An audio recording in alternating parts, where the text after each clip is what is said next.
Alright, welcome to Attendees Time. I'm so glad to have for you today this new venue. Today, I want to talk about some lessons from history. I first came in El Salvador more than 4 years ago. It was before there was a big economy in the country. I came to the local forest, the Japanese forest, as a way to experiment about what can be different as a man. When Bitcoin became a we decided to create in Galway the Atlantic Conference to have a forum to provide education in the country on this program. This is what the first conference was like.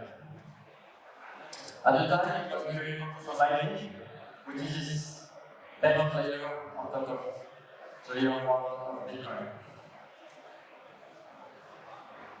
We are now at the fourth session of Atlantic Bitcoin.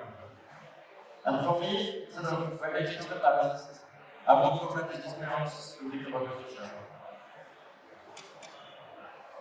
And to think about El Salvador and Bitcoin, you have to think about what makes a successful country.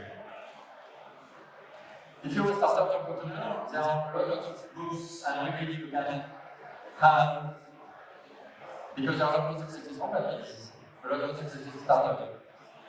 But if you think about the country, it's actually a hard question. How many successful countries in the world that you think about? But if I ask the audience, what would they say about be tomorrow? A lot of people may say, El Salvador will become the Singapore of South America, or Singapore of Latin America. Luckily, the Prime Minister of Singapore, Lee Kuan Yew, has written a book about how he transformed Singapore from a third world country to a first world country. To think about the trajectory for El Salvador, I have read this book and I think it's a fantastic book. So in the next couple of minutes, I will read some part of this book and make some parallel on what I see happening in El Salvador today.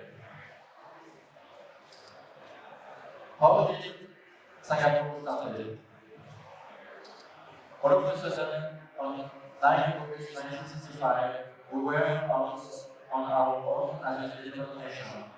We had access to Malaysia and go on our own way with no signposts to our native decision. We faced economic odds with the equal chance of survival. Singapore was not a natural country, but man-made. But really because the British had developed nodal points in their worldwide maritime empire. We inherited the island without its hinterlands, a heart without a body. One of the first chapters of Singapore was like that. It was a British colony, and Britain lived the country. We benefited from the British forces in Africa. Ils avaient que les gens qui pouvaient parler avec des systèmes français, I cannot think we would survive. They do not get people some security without which we would not get investment and be able to export our goods and services. So one of the first things that Singapore did is get security in the country, which cannot make sense. It cannot be a secure system. But also, for Singapore, because it's a non-natural resources in the country, it has to attract foreign investment. And you can only attract foreign investment if you have safety first. That cannot make sense. Moving on. All Singapore land were hardworking people with basic infrastructure and a government that was determined to be honest and competent. Our objective was to create a livelihood for future Singaporeans. if multinational corporations would give our workers compliance and use their technical and engineering skills and management know-how, we should win in the multinational corporation. Here, the key highlight is if we could teach them with the multinational corporation. And something that we sometimes understand is that coming from a very small country, you may think that your government may have the financial means to educate its population. But if you come from a several country, there is not necessarily a skill set to educate the population in that valuable skill set. But if you try to write backgrounds, then international corporations will set up shop in the country, and then they really want to educate its population.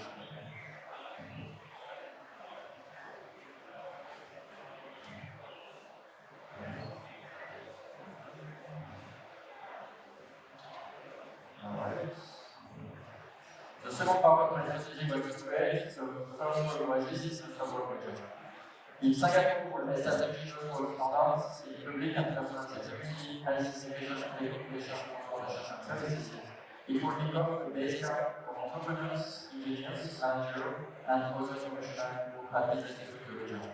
This meant we had to train our people and equip them to provide first world standards for services.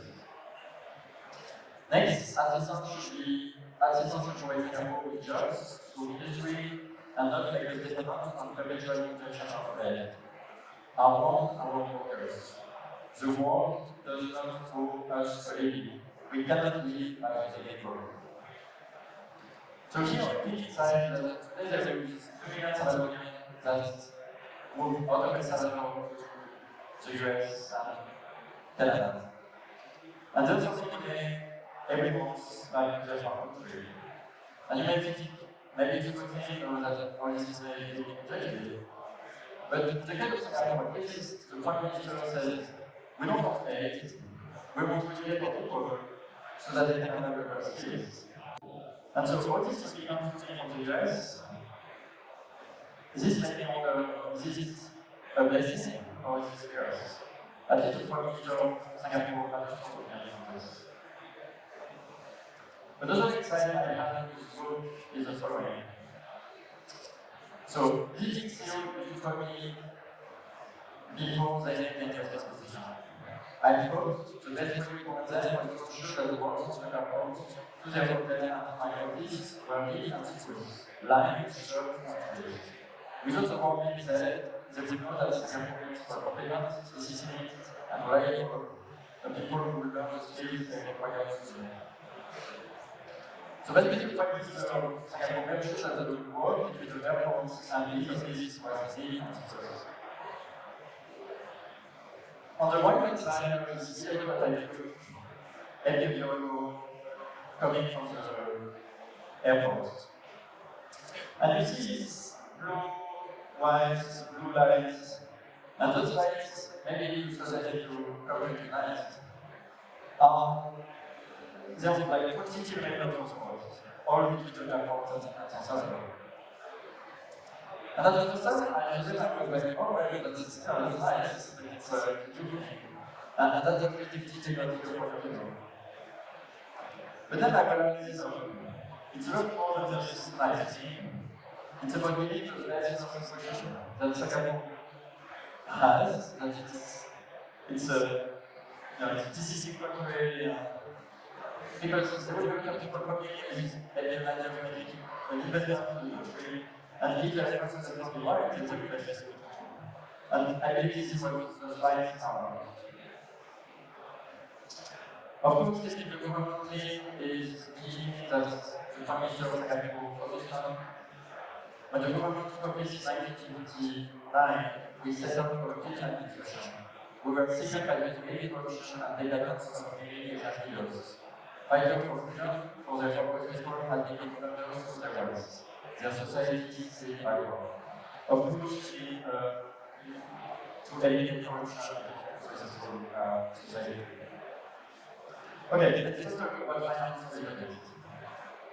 Singapore was a small country. Foreign banker needed to be assured of stable social conditions, a good working and living environment, efficient infrastructure, and a pool of skilled and adaptable professionals. We also have documented them that our principal and the delivery of Singapore were capable of supervising the market ecosystem. Both Philips III and I decided that in 1965 sustainability announced that Singapore should not have a social life that publishes currency and real economy. We were determined to follow our principle to evaluate the strong currency of the nations, especially the United States. So we take our principle, which is Singapore dollars, only when backed by its economic value for a nation. The NAS has all the power of the central bank except the authority to issue currency notes. I'm sure you get it, but that is really why wrong that the Prime Minister of Singapore has. It's like, do not print money. Don't do that. It will scare people. We made a modest start to the regional market. It was a counterpart of the regular market. We call it the regional market. Initially, this market was mainly a carbon market in Singapore that operated foreign exchange of banks worth for lending to banks in the region and vice versa. Later, the regional market traded foreign exchange and financial derivatives, foreign currency, denominated securities, and undertook representation of functional financial. The regional markets in 1997 exceeded $500 million, nearly 6 times of the size of the existing public market.